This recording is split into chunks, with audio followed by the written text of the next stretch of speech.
The next couple of graphs or series of graphs gives us some insight into the composition and how we work together. The first one that we can see here looks directly at composition. Does your board or management committee have an appropriate size in the view of its members? Notice we're not saying whether it needs to be a certain size, just whether its current size is appropriate, not too large, not too small. The second graph here, or the second element of the graph, is around diversity.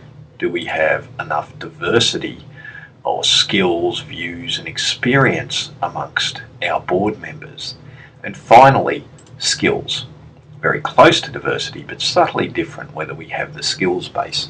Note again, we're not trying to say what's right or wrong or what skills are needed, just whether we think it is appropriate, whether your respondents believe it's appropriate. Again, we can see here differences around views in diversity and skills that are greater than what they are in terms of size. We also note that in terms of diversity and skills, it looks like most board members would agree that that looks pretty appropriate, whereas here in size, there's a little bit of dissension around whether there's an appropriate size for this particular board or management committee. Again, it would be interesting to understand why there's this disparity in views around diversity and skills, as much as what it is to say that it's all okay. The next graph here that we have here is how we work together. It's whether the board actually has the inputs that it needs to perform effectively. There are three key elements to this.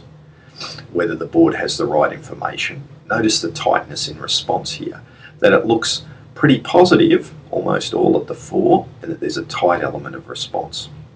So it looks like the board or management committee here is getting the information it needs. In terms of whether people are developing themselves, we see a much greater spread in views, down into a general negative response.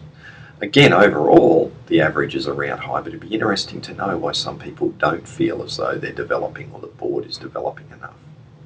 And finally, an element about whether we have material resources. Again, note that the lowest element of this is much lower than in terms of information and even lower than ongoing improvement. So perhaps a discussion point for this board is what material resources do some people perceive that they actually need. So in this element of the review, you've got an understanding about your composition as a board or management committee and about the resources that you actually have available.